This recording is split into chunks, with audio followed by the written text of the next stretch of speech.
Iya. Jadi kita bingung nih, pertama mau meriksanya juga bingung, kita harus download dulu gitu kan. Yang kedua itu terkadang karena memori HP saya juga mungkin udah penuh gitu kan. Jadi tatkala anak itu mengupload itu tidak banyak yang terhambat juga. Yang tidak ini ya, tertumpuk juga mungkin tertumpuk ya, seperti itu.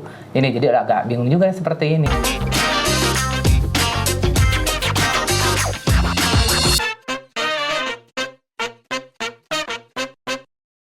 Saya Yasya, kembali di podcast Literasi Digital Madrasah Kabupaten Garut. Pada kesempatan hari ini, sangat luar biasa sekali, penuh dengan kebahagiaan, ditemani dan kedatangan nih tamu spesial bersama guru-guru madrasah yang hebat. Langsung saja sapa, ada Bapak Yusuf dari MTS 4 Garut, kemudian ada Ibu Dadah dari MAN 2 Garut, dan ada Ibu Nia dari MIN 2 Garut. Kita sapa, bagaimana kabarnya Ibu? Bapak? Alhamdulillah ya. Selamat datang di podcast Literasi Digital Madrasah Kabupaten Garut. Langsung saja, kita pada sekarang ini tentu masih diselimuti oleh masa pandemi COVID-19. Tentu ini sangat mempengaruhi baik itu sektor ekonomi, kehidupan, khususnya pendidikan. Bagaimana pengalaman Ibu, Bapak dalam mengajar di masa pandemi? Mulai dari Bapak Yusuf dulu. Assalamualaikum warahmatullahi wabarakatuh. Ini pengalaman saya ya, istilahnya pas melakukan pembelajaran jarak jauh. Itu awalnya bingung sih. Jadi tatkala yang awalnya kita ini mengajar secara tatap muka langsung. Yeah.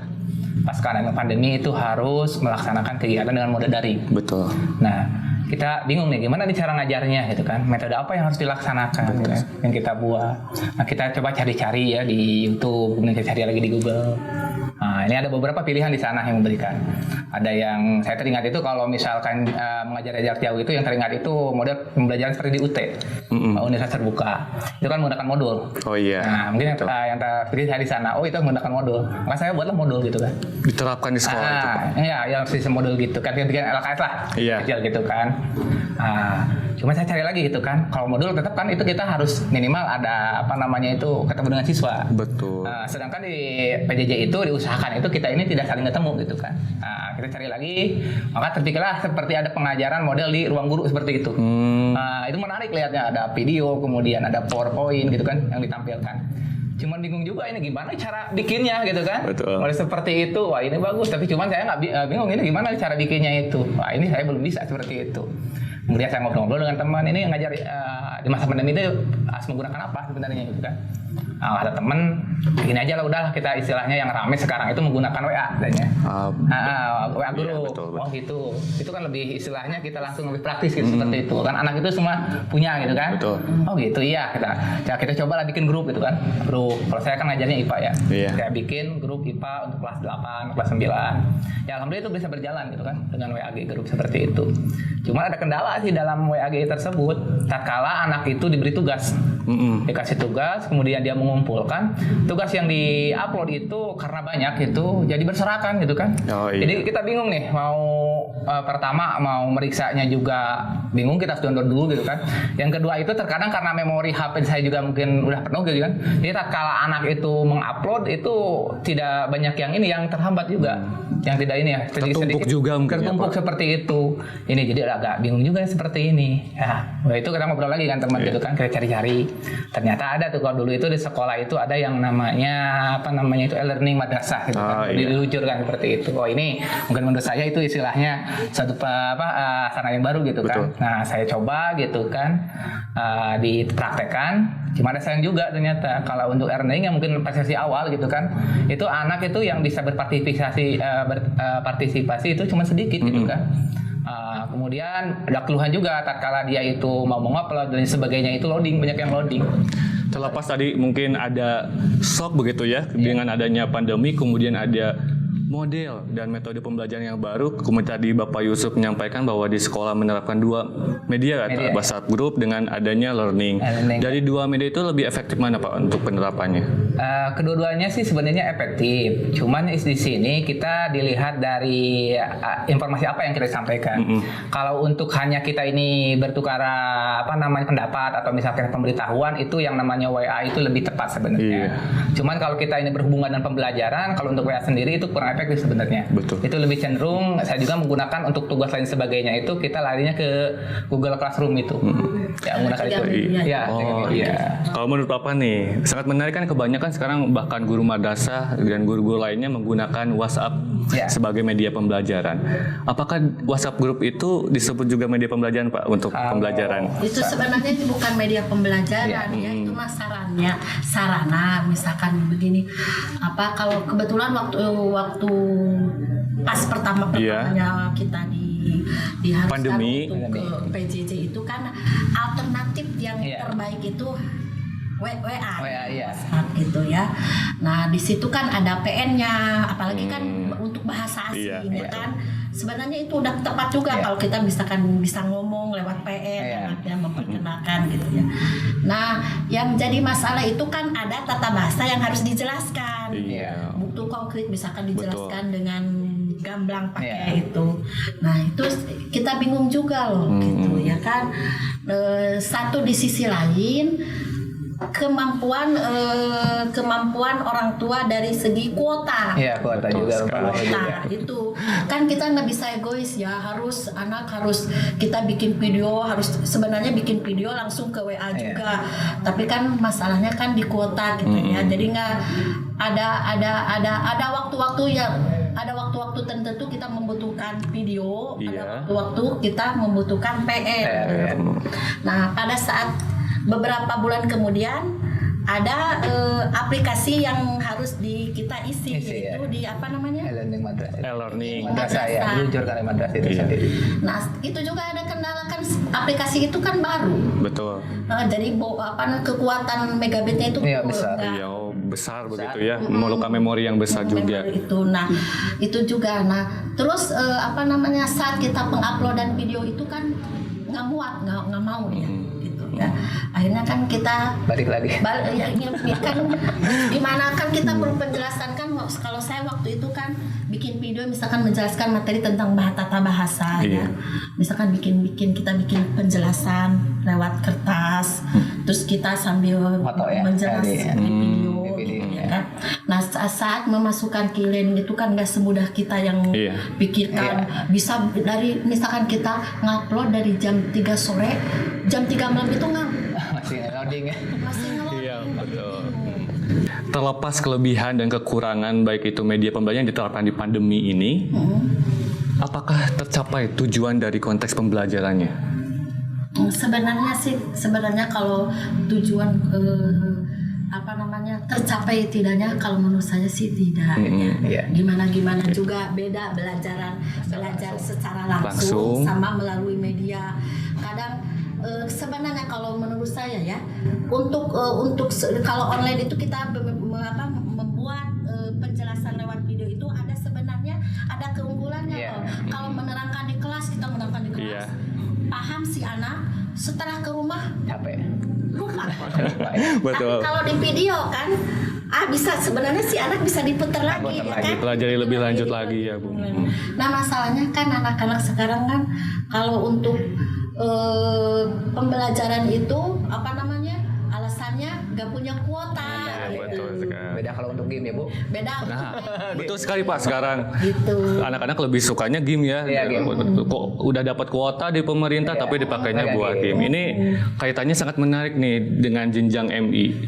Kaitannya untuk peserta didik yang notabene masih tahap bimbingan, kemudian sekarang sudah disuguhkan dengan media teknologi. Bagaimana nih Bu? Kalau DMI itu lebih berat lagi Pak. Pastinya ya. Jadi kita itu mengajar itu bukan hanya anaknya, tapi sama orang tuanya juga. Double ya Bu? Iya, double. Jadi kita harus bikin materi yang kira-kira sama siswanya bisa dimengerti, tapi sama orang tuanya juga bisa. Apalagi saya itu kan banyak praktek. Betul. Karena PJOK. Oh iya. Nah, itu tantangannya makan kuota juga. Karena kan saya ketika memberi pembelajaran itu saya pertama saya uji coba di blog. Saya bikin semacam modul. Jadi saya bikin modulnya juga, kemudian saya bikin videonya juga. Nah, saya upload, banyak komen, Bu nggak bisa dibuka. Nah, akhirnya kembali lagi ke WA. Cuman ya itu tetap saya kerja 2 kali, nyiapin dulu teksnya sama video. Memang ini menarik nih buat jenjang MI gitu, Madrasah Ibtidaiyah ini. Bagaimana Ibu kalau begitu memonitor siswa-siswi ini bagaimana Bu? Memonitornya yang pertama ya kita dari tugas. Kalau biasa kan kita kemampuan HP juga terbatas. Iya, betul. Banyak yang misalkan Bu, saya nggak bisa ngasih video, HP-nya nggak support. Sinyal ya, tadi ya kuota juga. Ya udah gini aja, kamu bikin semacam kolase foto. Itu kan lebih sedikit kolase. Nah, kita coba masuk. Jadi ketika misalkan ada anak yang tidak masuk tugas, yang saya kejar orang tuanya. Saya telepon, saya WA. Tapi samping itu saya ada luring Pak. Jadi misalkan anak-anak yang tidak punya HP, biasanya mereka suka datang ke sekolah, misalkan dijadwal 1 bulan sekali, tapi nggak banyak, paling misalkan hanya 10 orang yang memang benar-benar tidak mempunyai HP. Karena untuk di sekolah kami kebetulan banyak yang tidak punya HP Pak. Nah itu pertanyaan lagi nih, kendala fasilitas. Tadi smartphone atau HP-nya sebagian peserta didik tidak punya. Nah bagaimana sekolah-sekolah ibu bapak memfasilitasi peserta didik yang memiliki kekurangan atau keterbatasan dari fasilitasnya Bu? Mulai dari Bapak, gimana Pak? Kalau saya sendiri yang tadi disebutkan oleh Bu Nia itu selain ada daring juga yang untuk memfasilitasi siswa yang tidak terkena dengan HP, itu pertama itu sisa luring. Jadi kita tugas itu kita bikin modul, kita fotokopi disimpan di sekolah. Nah, jadi anak itu sebagian dia itu ngambil gitu kan. Nah, yang kedua juga kita coba nih ke temennya atau misalkan ke tetangganya atau mungkin ke saudaranya yang memiliki HP.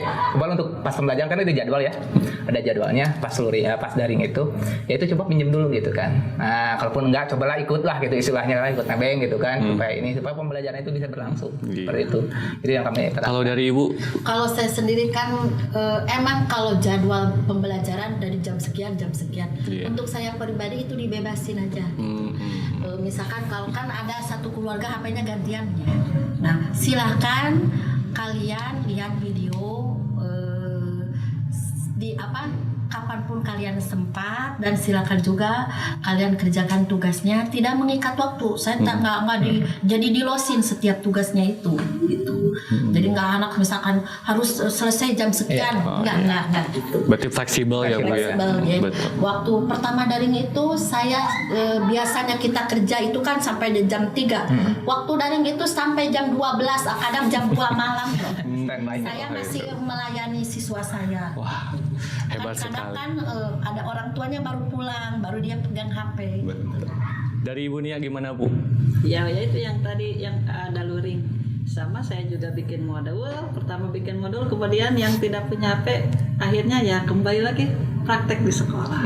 Cuman memang tetap prokes tetap dijalankan dan peserta dibatasi. Berarti ada sesi-sesi begitu ya. Ada kelompok A, kelompok B disesuaikan dengan alokasi jamnya ya.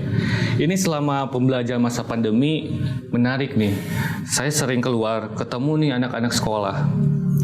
Jam 9 malah main kelereng Pak, Bu. Ditanya, kenapa gak sekolah? Sekolah juga kan online. Nah, ada cerita lucu gak atau menarik nih yang dialami oleh ibu bapak selama pembelajaran pandemi? Dari Ibu Dada dulu. Iya, kan apalagi tingkat SMU udah akalnya banyak. Misalkan saya Bu nggak punya kan dia misalkan jam 7:30 tuh kan kita kalau PJJ itu kan 7:30 kita start ya.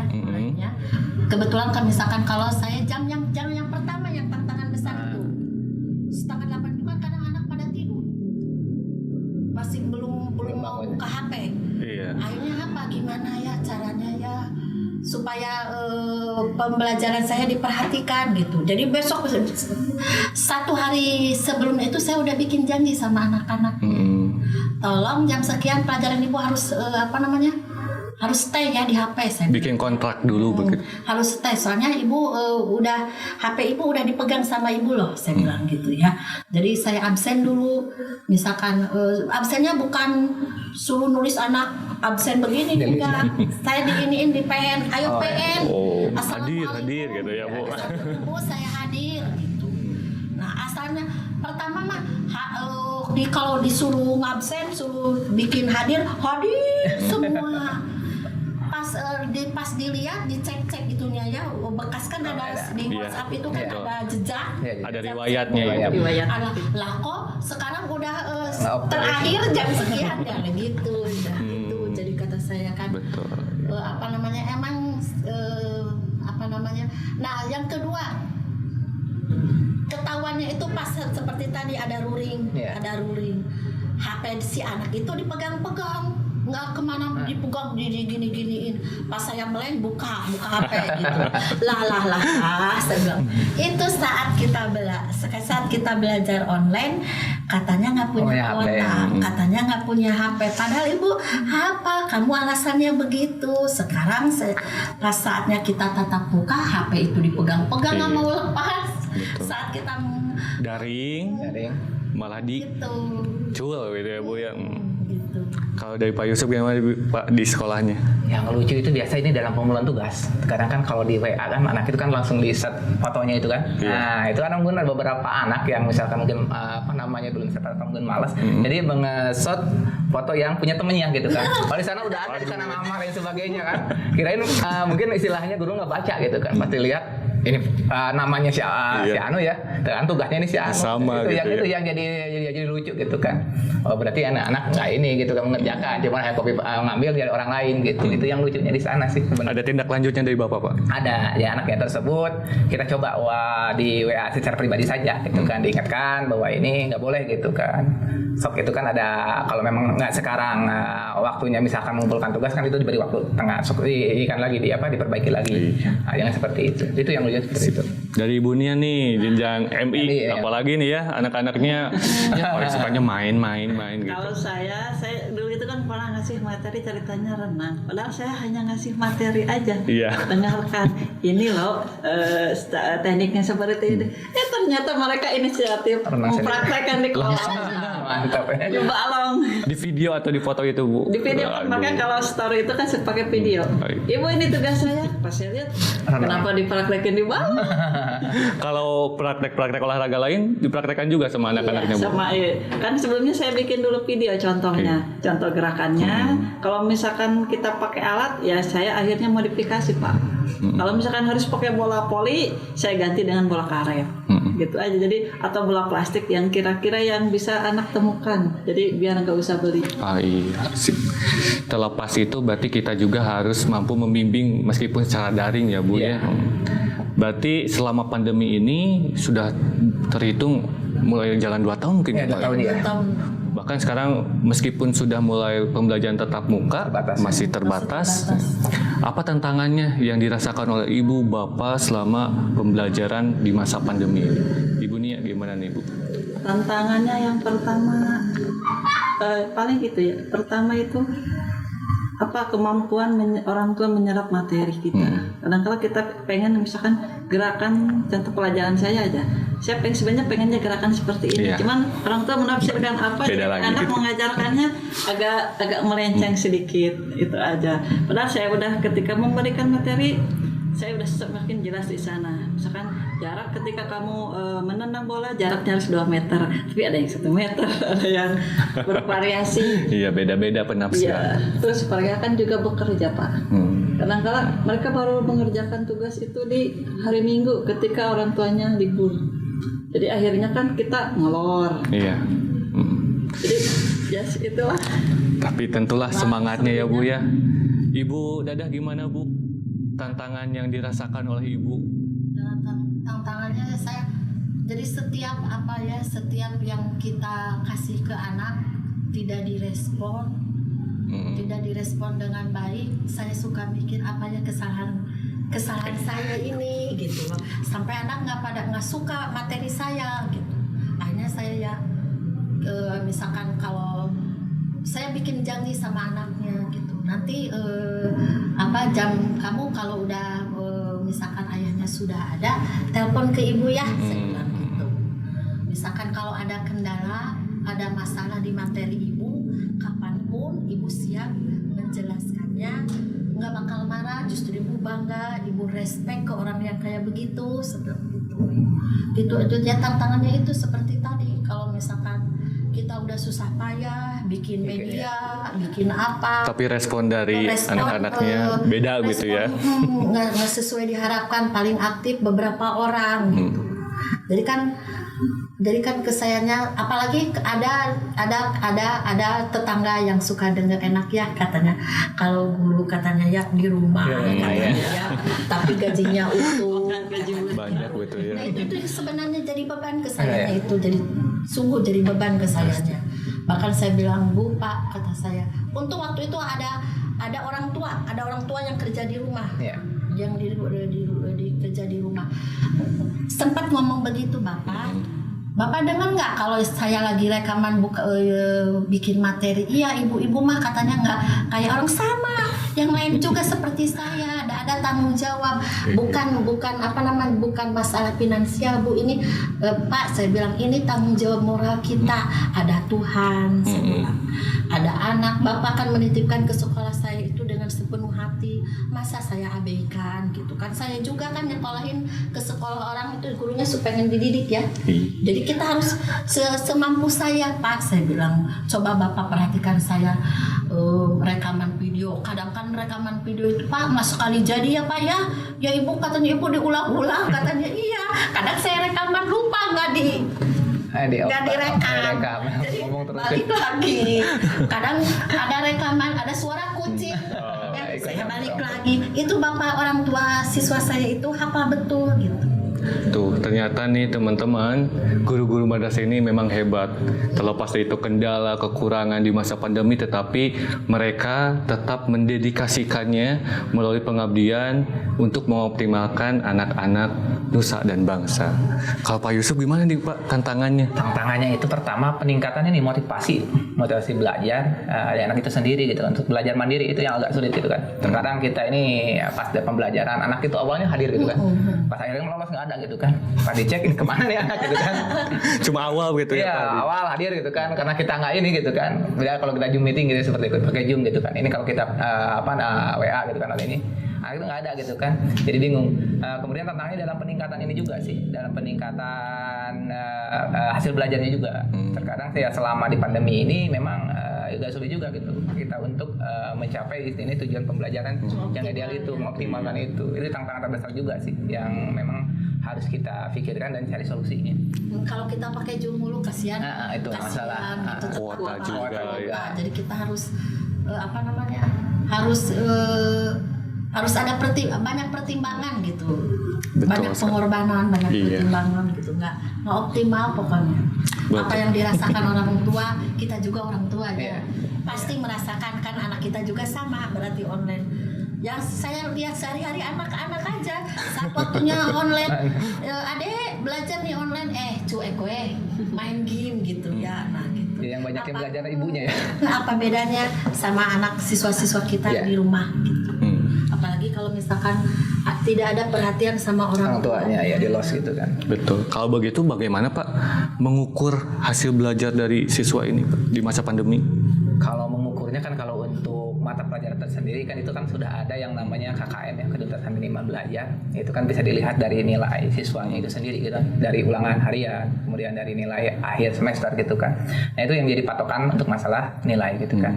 Nah yang jadi permasalahan itu dalam menilai perilaku gitu kan. Nah itu yang agak sulit gitu kan, karena kita ini mungkin tidak bisa tatap muka gitu kan. Nah itu yang jadi permasalahan gitu kan selama pandemi. Beda kalau kita ini berjumpa gitu dengan anak kan, kita langsung bisa menilai bagaimana perilakunya. Paling yang dijadikan patokan itu mungkin di sini adalah kedisiplinan aja. Apakah anak pas pembelajaran itu dia itu hadir gitu kan, atau tidak, seperti itu. terus dalam tugas apakah dia itu tepat waktu enggak dalam mengumpulkan tugasnya, mungkin jadi patokan seperti itu. Itu jadi indikator Jadi penilaian aja. sikapnya itu yang bisa diukur secara ini, selain dari sikap kejujuran juga dalam mengerjakan tugasnya, apakah dia itu menyampaikan atau tidak, seperti itu. Tadi Pak sangat menarik nih untuk dibahas terkait dengan tantangan-tantangan yang dirasakan oleh ibu bapak guru madrasah. Bagaimana mengakalinya nih? Mengakali terkait dengan hambatan-hambatan yang dirasakan oleh ibu bapak guru. Apakah ada misalkan suatu program dari sekolah atau misalkan ada tadi disampaikan modul pembelajaran yang dapat mendukung masa pembelajaran pandemi. Dari Ibu Dada ada? Kalau ini kan kita kan ada daftar isian yang harus diisi, misalkan anak siswanya kenapa nggak aktif, Survei itu ya. ada apa gitu. Nah kebetulan kita kalau ada masalah misalkan berapa minggu nih si anak, khususnya saya sebagai wali kelas ya, ada laporan dari guru mapel bahwa anak ini nggak ikut aktif gitu kan, terus di situnya sejak tanggal sekian nggak ada aktivitas ya kan, bisa terdeteksi ya. Nggak login ya kalau di ini ya. Nah kita itu kalau ini bisa dihubungi orang tuanya, nelpon orang tuanya, ditanyakan dulu apa masalahnya, apa kendalanya. Kalau misalkan nggak ada sahutan ya kunjungan ke rumah, home visit itu. Berarti ada interaksi komunikasi lebih lanjut bersama orang tua juga ya. Kan kita harus tahu apa permasalahan yang dihadapi anak, jangan sampai kita ngejudge begini. Wah si anak ini nggak aktif karena apa-apa, padahal kan kita Udah tahu gitu ya. masalahnya, apakah dia nggak punya HP atau apa, sinyal gitu, apakah dia gantian HP-nya atau apa. Kalau dari Ibu Nia?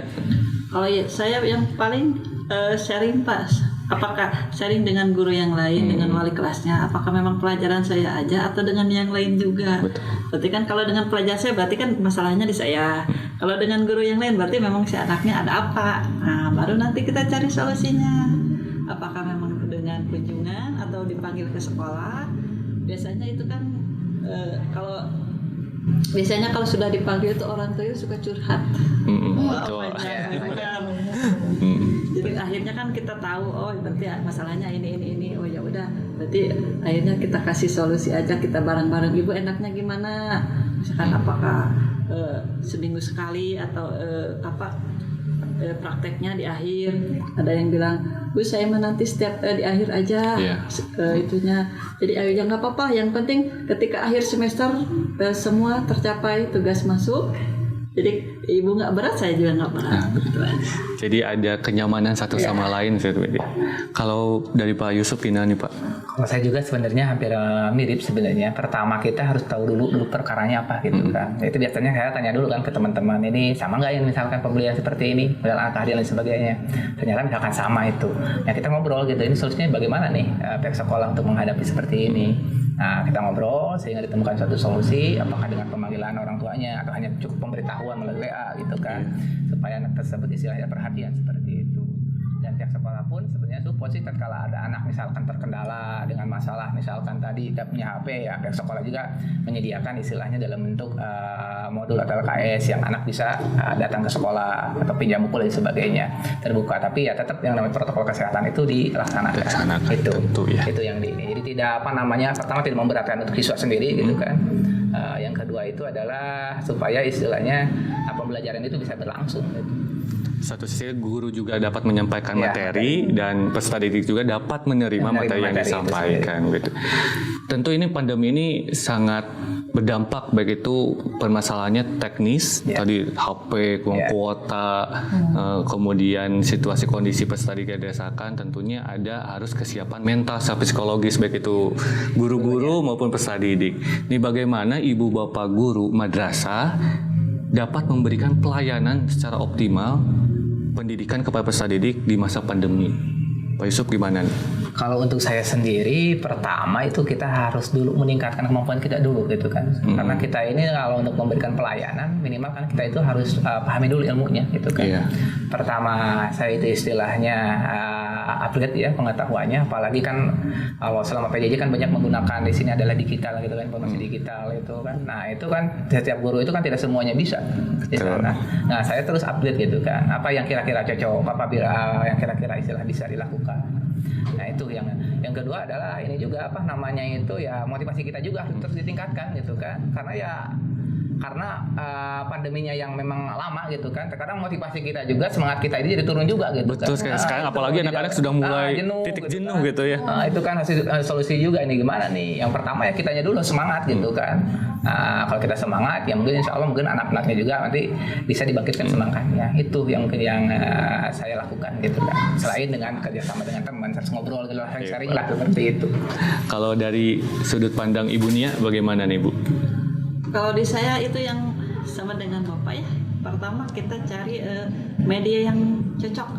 Yang tepat begitu. Ya, yang bisa mereka, yang intinya yang bisa dibuka di HP orang tua. Karena kan nggak semua support Pak. Betul. Dan itu yang kedua yang paling irit kota. Nah, terus kita juga sama dengan Bapak Yusuf kita terus mencari ilmu kira-kira apa nih seperti apa pemberian materi yang kira-kira gampang diterima. Kemudian kalau anak SD itu kan mereka karena pikirannya di rumah, jadi pikiran mereka itu di rumah itu bermain. Iya, itu betul. yang paling susah menumbuhkan motivasi siswa. Apalagi udah pikirannya sama main gitu ya. Karena pagi-pagi mereka udah main duluan. Kadang kalau orang tuanya sudah angkat tangan Pak. Betul. Banyak kasus seperti itu. Kalau Bu Dadah gimana nih Bu? Ya sama ya. Pertama kan kalau untuk memotivasi siswa harus tanya diri sendiri dulu saya mah gitu. Apakah saya berhak nggak memotivasi siswa sementara sayanya lemah gitu ya. Nah gitu akhirnya pas kalau kemarin pas tatap muka ya kan pas setelah pulang dari kita, Ibu kemarin kan saya suka ngomong ke anak ke siswa, nih Ibu nggak masuk ke kelas kalian karena Ibu ada pelatihan gitu ya. Pelatihan apa Bu di kita kata saya. Untuk apa Bu di kita? Kan supaya Ibu bisa sejajar dengan kamu. Asik. Bisa sejajar dengan kamu. Ya kan? Kamu bisa apa? Ibu jadi bisa apa? Jadi kita terapkan di media pembelajaran kita. Jadi supaya kamu resep. Gitu. Jadi akhirnya terpaksa karena kita memberikan motivasi ke siswa, jadi saya juga harus meningkatkan lagi gitu. Jangan sampai begini, motivasi ke siswa dimotivasi, diri kita lemah nggak bisa apa-apa ya sudahlah. Betul sekali Bu. Nah, informasi juga nih Ibu Nia, Bu Dadah dan Pak Yusuf ini guru-guru madrasah yang sudah mengikuti pelatihan literasi digital Kementerian Agama kurang lebih 2 minggu kemarin ya. Sesi 1 dan sesi 2. Nih, apa sih bekal kemudian apa yang diterapkan langsung sekarang di sekolah setelah mengikuti pelatihan literasi digital Pak Yusuf? Kalau untuk saya sendiri ini yang sudah didapatkan dari pelatihan itu saya coba itu membuat konten kreatif. Ya salah satunya dari video pembelajaran gitu kan. Nah itu dicoba kita terapkan, kita bikin video melalui Canva ya. Kemudian selain video itu kita juga coba untuk social branding itu. Kita coba ada kegiatan-kegiatan di sekolah kita coba nih disosialisasikan ya mengenai media itu. Nah itu yang saya terapkan. Kalau Bu Nia? Kalau saya dulu itu kan kalau social branding itu kan kalau upload paling upload. Kalau sekarang mah lebih lengkap. Itu. Terus yang kedua saya juga apa yang paling menarik itu ketika pelajaran Pak Cahyo ya cara pengambilan video. Nah kan kalau dulu saya ambil video asal aja Bu. Yang penting ada gitu. Kalau sekarang ada tekniknya begitu ya Bu. Kita goyang-goyang. Sekarang seperti ini tekniknya. Nah itu yang paling menarik. Kalau dari Bu Dadah gimana nih Bu? Sama saya juga misalkan ke anak nih kamu di HP punya apa? Bu punya Canva kata saya. Tahu dari mana itu Canva? Ya Ibu tahu lah. Hebat. Hebat. Sekarang kita bikin ini kita bikin komik ya. Saya bilang komik tentang fasilitas umum di sekolah berbahasa Arab. Alhamdulillah mereka bisa. Ternyata ya kan, akhirnya kata saya, waduh kalau saya nggak ikut digital, udah dah. Tinggalan ya Bu ya. Apalagi sekarang sudah zamannya zaman digital. Ya Mas, makanya itu saya senang deh. Berarti semua setelah mendapatkan pelatihan literasi digital, Ibu Bapak Guru menerapkan secara langsung gitu ya. Langsung. Dan hasilnya alhamdulillah positif gitu ya, dapat diterima juga. Terus kita juga semangat, jadi semangat belajar besok kita harus bikin apa ya materi, kira-kira apa nih supaya anak-anak suka gitu, supaya dikenang sama anak-anak. Iya, baik. Alhamdulillah, bersyukurillah mendapat berbagi nih pengalaman, bercerita menarik terkait dengan pembelajaran di masa pandemi. Tentu semoga apa yang diniatkan dan akan diwujudkan oleh Ibu Bapak Guru senantiasa dalam kelancaran, dimudahkan dan dalam lindungan Allah SWT. Sehat selalu Ibu Bapak. Terima kasih sudah datang di podcast Literasi Digital Madrasah Kabupaten Garut. Semoga semuanya menjadi kebermanfaatan dan keberkahan dan menjadi contoh untuk guru-guru madrasah, begitu ya. Alhamdulillah, bersyukurillah. Saya Syafo Jonakila, podcast Literasi Digital Madrasah.